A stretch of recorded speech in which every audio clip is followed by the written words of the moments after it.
E se eu te dissesse que, 27 anos após sua trágica morte, a história da princesa Diana ainda guarda segredos que poderiam abalar toda a monarquia britânica? Esta não é apenas a história de uma mulher que conquistou o mundo com seu sorriso, seu estilo e sua rebeldia. É a crônica de um amor proibido, uma traição sem limites, um divórcio amargo e um acidente que, para milhões, nunca foi realmente apenas um acidente. Diana não foi apenas uma figura pública. Ela foi um símbolo de luta contra uma estrutura implacável que parecia destinada a destruí-la. A origem do romance entre Diana e o príncipe Charles. Em uma tarde de outono na Althorp House, a residência ancestral dos Spencer, aconteceu um encontro que marcaria a história da monarquia britânica. O príncipe Charles, herdeiro do trono, chegou para um dia de caça, convidado por sua então namorada, Lady Sarah Spencer. Em meio à névoa que cobria os vastos terrenos da propriedade, uma jovem Diana Frances Spencer, de apenas 16 anos, observava de longe, encantada com a presença do príncipe. Lady Sarah, com sua franqueza característica, apresentou sua irmã mais nova ao príncipe. Diana, com sua timidez natural, mal conseguiu articular um cumprimento. No entanto, Charles percebeu nela uma espontaneidade e sinceridade que achou encantadoras. Apesar da diferença de idade, ele com 29 anos e ela ainda na adolescência, houve uma faísca de interesse mútuo. É curioso destacar que, anos depois, Sarah comentaria à imprensa que nunca se casaria com Charles, nem que ele fosse o lixeiro nem o rei da Inglaterra, ressaltando a falta de seriedade em seu relacionamento com o príncipe. À medida que o relacionamento entre Charles e Sarah se desfazia, o príncipe começou a prestar mais atenção em Diana. Seus caminhos se cruzavam ocasionalmente em eventos sociais e familiares. Mas foi no verão de 1980 que a conexão entre eles se aprofundou. Diana foi convidada para velejar no iate Real Britannia, uma embarcação majestosa que simbolizava o poder e a tradição da família real. Durante essa viagem, longe dos olhares indiscretos da imprensa, Charles e Diana compartilharam momentos de genuína camaradagem. Diana, com seu riso contagiante e sua natureza empática, oferecia ao príncipe um alívio das formalidades que o cercavam constantemente. Posteriormente, Diana foi convidada para Balmoral, o refúgio escocês da família real. Esse gesto não era insignificante. Ser convidado para Balmoral significava uma aceitação tácita no círculo íntimo da realeza. Diana se mostrou encantadora e simples, conquistando o favor da rainha e do duque de Edimburgo. Ela participou de atividades ao ar livre, demonstrou interesse pelas tradições escocesas e, acima de tudo, mostrou uma adaptabilidade que impressionou a todos. Durante sua estadia em Balmoral, Diana se juntou à família real em uma pescaria. Embora nunca tivesse pescado antes, conseguiu pegar um salmão considerável, o que provocou a admiração e as risadas de todos. Um amor desigual e acelerado. O relacionamento entre o príncipe Charles e Diana Spencer avançou em um ritmo vertiginoso, impulsionado por uma combinação de expectativas reais e a intensa atenção da mídia. Carlos, sob constante pressão para encontrar uma esposa adequada, viu em Diana uma candidata ideal, jovem, de linhagem nobre e com uma imagem pública impecável. No entanto, a diferença de 13 anos de idade entre eles não passou despercebida e trouxe desafios intrínsecos desde o início. Diana, recém-saída da adolescência, de repente se viu no epicentro da vida real britânica. Sua natureza ingênua e a falta de experiência em assuntos do coração a tornaram especialmente vulnerável às complexidades de um relacionamento com o herdeiro ao trono. Carlos, por outro lado, embora encantado com a juventude de Diana, mantinha uma visão mais pragmática e era influenciado pelas expectativas de sua família e do país. O namoro foi breve, mas intenso. Carlos a convidava regularmente para eventos oficiais e reuniões familiares, apresentando-a como sua companheira à sociedade e à imprensa. Diana, com seu charme natural, rapidamente conquistou o carinho do público e da família real. No entanto, por trás dos sorrisos e das aparições públicas, começaram a surgir sinais de descompasso. Diana sentia que Carlos, embora atencioso em público, mantinha uma certa distância emocional em particular. Durante o namoro, Carlos presenteou Diana com uma pulseira com as iniciais FG, que representavam Fred e Gladys, os apelidos carinhosos que ele e Camilla Parker Bowles usavam entre si. Esse presente despertou inseguranças em Diana sobre a natureza da relação de Carlos com Camilla. O casamento real e o início da desilusão.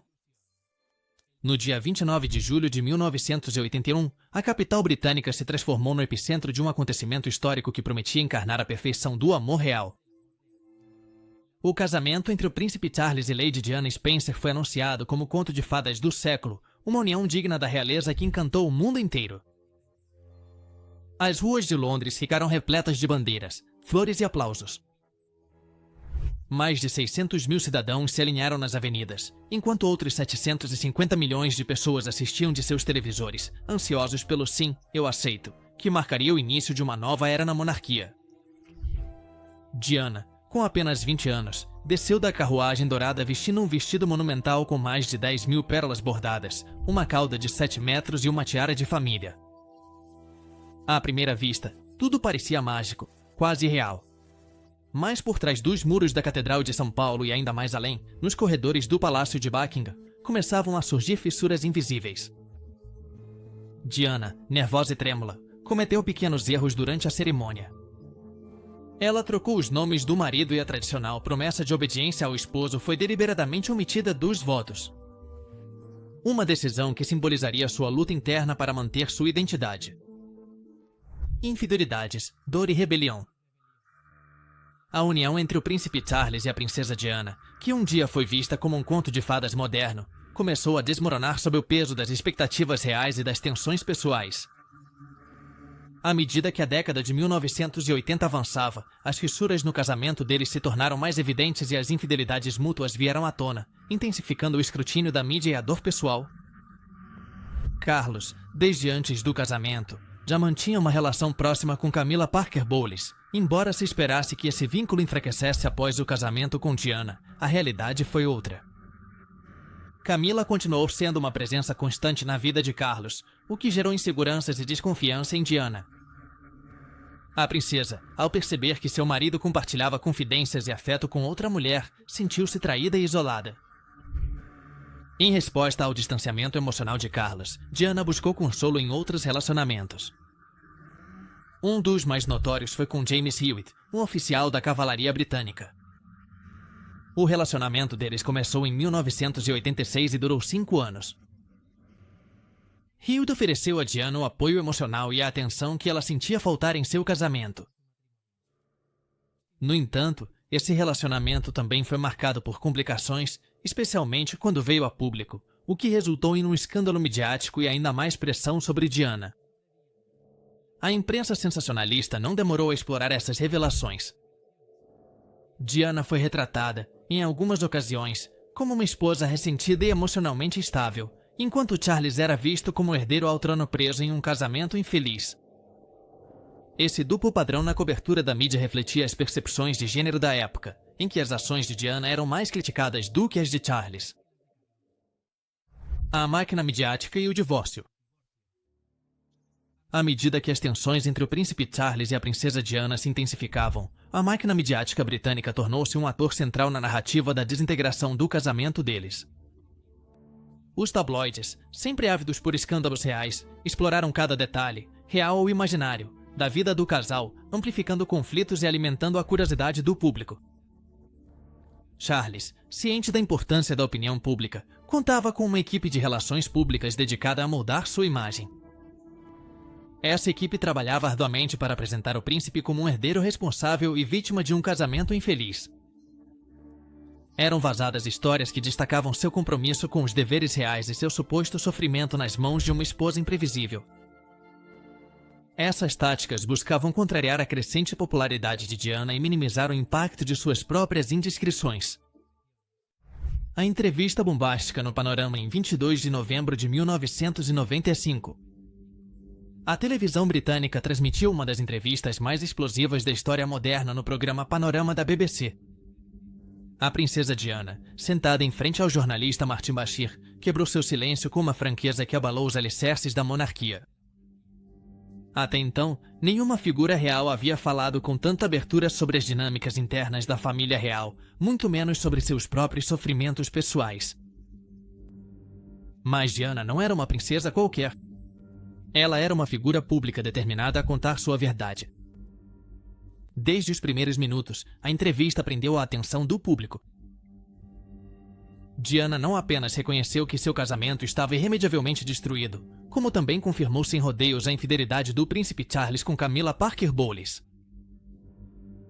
Sua famosa frase "éramos três neste casamento", então estava um pouco lotado, ficou gravada na memória coletiva. Mas além do escândalo, o que mais comoveu foi a vulnerabilidade que Diana demonstrou ao falar sobre seus problemas de saúde mental, incluindo sua luta contra a bulimia, a profunda solidão que vivia no palácio e o assédio constante da mídia. A entrevista foi assistida por mais de 23 milhões de pessoas só no Reino Unido, tornando-se um dos eventos televisivos mais impactantes da década. Pela primeira vez, uma figura da realeza britânica falava não como um símbolo, mas como um ser humano. Diana também admitiu ter tido um relacionamento com James Hewitt, o que gerou ainda mais controvérsia, mas ela fez isso com a intenção de retomar o controle de sua história e de sua imagem pública, que havia sido manipulada por anos. No ano de 2020, uma investigação oficial conduzida pelo ex-juiz da Suprema Corte, Lord Disson, revelou que Martin Bashir usou métodos enganosos para convencer Diana a conceder a entrevista, incluindo documentos falsos que insinuavam que pessoas próximas a ela estavam atraindo. Apesar disso, a entrevista continua sendo considerada um momento de empoderamento para a princesa. A entrevista também foi um ponto de virada na relação entre Diana e a monarquia. A rainha Elizabeth II, apenas algumas semanas depois, pediu formalmente que Diana e Charles finalizassem o divórcio. A conversa televisionada havia exposto uma verdade incômoda. O conto de fadas havia se transformado em uma tragédia pública. A princesa, com uma mistura de fragilidade e força, havia transformado sua imagem na de uma mulher resiliente, uma voz corajosa que não temia enfrentar uma das instituições mais antigas do mundo: o novo amor. Enquanto o mundo inteiro ainda discutia os detalhes da entrevista ao Panorama, Diana Spencer já havia começado a escrever uma nova história em segredo. Uma história que não tinha nada a ver com câmeras, aparições públicas ou manchetes de tabloides. Em 1995, no Hospital Royal Brompton, em Londres, ela conheceu o Dr. Asna Khan, um renomado cirurgião cardíaco de origem paquistanesa. Esse relacionamento, completamente distante do mundo do espetáculo e da aristocracia, ofereceu a Diana algo que ela não experimentava há muito tempo em tranquilidade. Khan era totalmente o oposto de tudo o que Diana havia conhecido até então. Reservado, focado em sua carreira, alérgico à fama e com uma ética profissional inflexível. Para ele, o dever com seus pacientes estava acima de qualquer vaidade ou ambição pública. Talvez por isso Diana ficou fascinada. Em Khan, ela viu alguém que não se deixava seduzir por seu status, que não buscava reconhecimento nem alianças estratégicas. Era um amor silencioso, quase clandestino, que floresceu entre visitas ao hospital, passeios discretos e conversas profundas. Durante quase 2 anos, o relacionamento permaneceu nas sombras. Diana chegou até a visitar a família de Khan no Paquistão, o que gerou especulações sobre uma possível conversão ao Islã e até mesmo um casamento secreto. No entanto, as diferenças culturais, principalmente o peso da atenção da mídia sobre Diana, começaram a desgastar o relacionamento. Khan, que valorizava seu anonimato e privacidade, não estava disposto a viver sob o microscópio da imprensa sensacionalista. Foi ele quem, finalmente, colocou um ponto final no relacionamento em 1997. O Dr. Asna Khan foi um dos poucos homens próximos de Diana que jamais vendeu sua história para a imprensa. Até hoje, ele se manteve discreto, recusando-se a dar entrevistas ou lucrar com seu passado, algo que foi amplamente respeitado tanto pelo público quanto pela família de Diana. Embora sua história com Khan não tenha tido um final feliz, marcou profundamente Diana. Nela ele encontrou uma visão mais humana e mais autêntica da vida. Ela se afastou temporariamente dos holofotes, deixou de comparecer a eventos formais e começou a se dedicar ainda mais a causas humanitárias. Seu relacionamento com Khan a transformou. Ele lhe lembrou que o amor verdadeiro pode estar no simples, no silencioso, no real. E também lhe mostrou que, para uma mulher como ela, esse amor era quase impossível. O breve romance com Dodi Fayed. Após o término com Asna Khan, Diana tentou seguir em frente com sua vida. Naquele verão de 1997, ela aceitou o convite do bilionário Mohammed Al Fayed para passar férias com sua família a bordo do iate Janical, no Mediterrâneo. Lá, ela conheceu mais a fundo Dodi Al Fayed, o filho mais velho do empresário, um produtor de cinema com um estilo despreocupado, amante do luxo e das emoções intensas. Embora o encontro deles não tenha sido planejado como algo romântico, a conexão entre os dois foi se intensificando em poucos dias. Dodge tinha uma personalidade muito diferente da de Asna. Extrovertido, acostumado à extravagância e à vida de privilégios, ele encontrou em Diana uma mulher fascinante, não só pelo seu título ou beleza, mas pelo seu aura de vulnerabilidade e força. Diana, por sua vez, ainda magoada, viu em Dodge uma fuga, um homem disposto a mimá-la, protegê-la e fazê-la se sentir desejada. Eles começaram a ser fotografados nas praias da Sardenha, no convés do iate, compartilhando risadas, gestos carinhosos e olhares que confirmavam que algo além de uma amizade estava surgindo. A imprensa explodiu imediatamente. As imagens de Diana beijando Dodge na polpa do Jonical estamparam as capas de jornais do mundo todo. As especulações correram soltas. Ela estava apaixonada? Era um relacionamento verdadeiro ou uma vingança contra a família real? Ela estava grávida? O fato é que o relacionamento foi breve, intenso e vivido sob um fogo midiático implacável. Dodge levou Diana a Paris no final de agosto, hospedando-se no luxuoso Hotel Ritz, que pertencia ao seu pai. Lá eles passariam seus últimos dias juntos. Apesar da imagem romântica projetada pela mídia, pessoas próximas a Diana garantiam que ela ainda pensava em Asna Khan. Inclusive, segundo relatos posteriores, ela ligou para Khan de Paris para dizer que ainda o amava. Isso alimenta a teoria de que seu relacionamento com Dodge, embora autêntico em certos aspectos, também foi uma tentativa desesperada de se reconstruir emocionalmente ou até mesmo de provocar ciúmes. Na joalheria Repousse, na Place Vendôme, Dodge supostamente encomendou um anel de noivado para Diana. Tratava-se do modelo de Smoy-Owi. Embora não existam provas conclusivas de que ele tenha entregado o anel, Mohamed Al-Fayed afirmou que seu filho planejava pedi-la em casamento naquela mesma noite. A história entre Diana e Dodge nunca teve a chance de florescer completamente. Foi um relacionamento nascido sob o brilho do verão, acelerado pelas câmeras e talvez também pelo desejo de escapar do passado. Apesar de sua brevidade, Dodge foi a última pessoa com quem Diana compartilhou risadas, sonhos e promessas em vida. E embora sua união tenha sido efêmera, ficou imortalizada pela tragédia que estava por vir. A Noite Fatal em Paris. A madrugada de 31 de agosto de 1997 se tornou um dos momentos mais sombrios da história moderna. Diana, princesa de Gales, e Dodge Al-Fayed deixavam o Hotel Ritz em Paris após uma noite de jantares privados e constante perseguição dos paparazzi. Para evitar a imprensa que os aguardava na entrada principal, usaram a saída dos fundos. Eles estavam acompanhados por Trevor Reis Jones, o segurança, e Henry Paul, subdiretor de segurança do hotel, que seria o motorista do Mercedes-Benz S280. Eram exatamente 12h23 da madrugada quando o carro partiu em direção ao apartamento de Dodge, perto do Arco do Triunfo. Mas apenas alguns minutos depois, ao entrar no túnel Ponte de El Alma, o veículo colidiu violentamente contra o 13º pilar de concreto. A velocidade estimada do impacto ultrapassava 160 km por hora. O motorista, Henry Paul, e Dodge morreram na hora. Diana, ainda com vida, foi levada para o Hospital Pitié-Salpêtrière. Apesar dos esforços médicos, ela foi declarada morta às 4 da manhã devido a uma hemorragia interna massiva. A notícia paralisou o mundo. Multidões começaram a se reunir em frente ao Palácio de Kensington, deixando flores, velas e cartas. O choque não vinha apenas do acidente, mas também das perguntas que surgiram imediatamente. Por que Henry Paul estava dirigindo embriagado? Por que eles não estavam usando os cintos de segurança? Por que foi permitido que um homem com um nível tão alto de álcool no sangue assumisse o volante? Uma análise toxicológica posterior revelou que Henry Paul tinha uma taxa de álcool no sangue mais de 3 vezes acima do limite legal. No entanto, algumas testemunhas afirmam que ele não apresentava sinais de embriaguez ao sair do hotel, o que desde então alimentou teorias de encobrimento e conspiração. A mídia, que durante anos a perseguiu sem descanso, foi duramente criticada.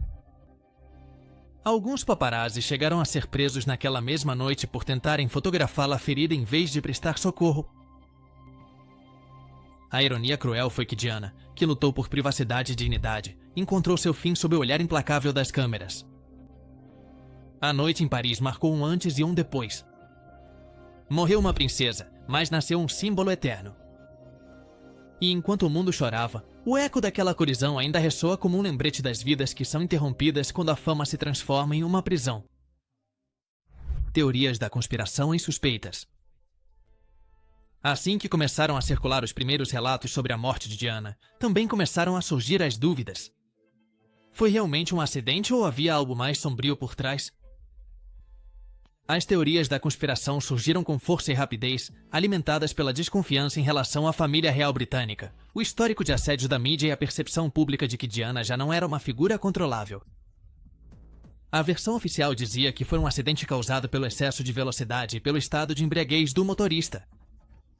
Mas, para milhões de pessoas ao redor do mundo, essa explicação parecia simples demais.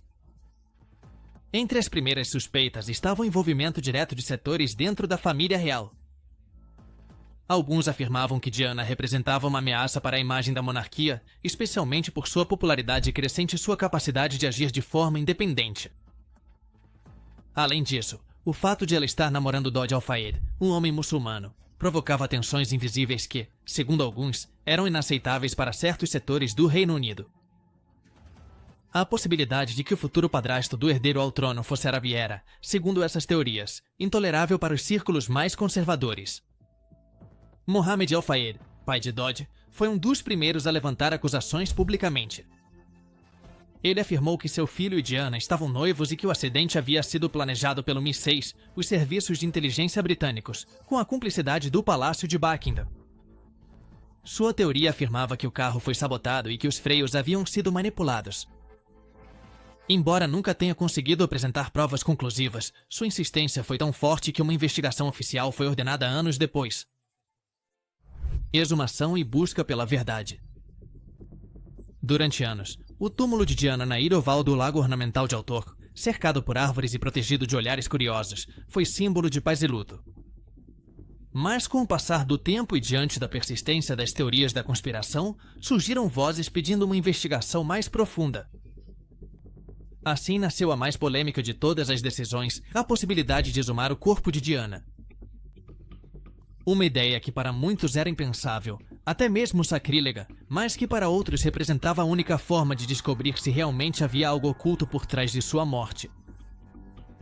A proposta não veio da mídia, nem mesmo dos investigadores, mas de fontes próximas ao círculo de Al-Fayed, que insistiam que o cadáver de Diana poderia conter provas fundamentais. A hipótese mais escandalosa apontava que a princesa estava grávida de Dodi no momento do acidente e que essa gravidez teria sido o motivo por trás de uma conspiração para eliminá-la. Se fosse verdade, as provas poderiam ser encontradas em seu corpo. A pressão da mídia e os interesses cruzados fizeram com que esse debate chegasse até mesmo aos círculos judiciais britânicos. A Polícia Metropolitana de Londres, sob a operação conhecida como Operação Paget, investigou todas as alegações relacionadas ao acidente e as teorias de assassinato. Embora tenham descartado a maioria por falta de evidências, o tema da exumação continuou sendo discutido. Em particular, membros da família Spencer, irmãos de Diana, se opuseram veementemente. Eles consideravam que remover os restos mortais da irmã seria desrespeitoso e não acrescentaria nada de novo ao caso. O Palácio de Buckingham, por sua vez, manteve completo silêncio. O túmulo de Diana foi renovado em 2017, no 20º aniversário de sua morte, e durante esse processo o acesso à sua sepultura foi brevemente reaberto para trabalhos de restauração e redesenho do monumento. Polbo réu e as cartas comprometedoras. Ele não era simplesmente um mordomo. Para Diana, ele foi confidente, protetor e testemunha silenciosa de muitos dos segredos mais íntimos do Palácio de Kensington. Por mais de uma década, Burrell trabalhou diretamente para a princesa, compartilhando com ela não só a rotina do serviço, mas também as angústias, os medos e as frustrações que se acumulavam atrás dos muros da realeza. Sua lealdade parecia inabalável, mas com o tempo ele também se tornou um dos personagens mais controversos do círculo de Diana, especialmente pelas cartas que afirmou ter guardado após sua morte. Após a morte da princesa, Burrell revelou a existência de cartas escritas de próprio punho por Diana, nas quais ela expressava sem ambiguidade seu medo de ser assassinada. Segundo o mordomo, uma dessas cartas mencionava que havia um plano para manipular os freios do carro dela e provocar um acidente. Embora muitos tenham descartado essas afirmações como parte de uma estratégia para chamar atenção ou lucrar com a dor alheia, outros viram nelas o eco de uma voz que, anos antes, já suplicava para ser ouvida. Em seu livro publicado em 2003, intitulado A Royal Duty, Burrell afirmou que guardou essas cartas por medo de que elas desaparecessem. A mais famosa de todas, escrita em outubro de 1995, começava com a frase: "Esta fase específica da minha vida é a mais perigosa. Meu marido está planejando um acidente no meu carro." A publicação desencadeou uma tempestade.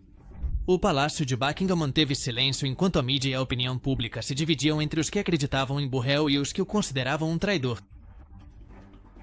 Em 2002, Paul Burrell foi preso e acusado de roubar mais de 300 objetos pertencentes a Diana.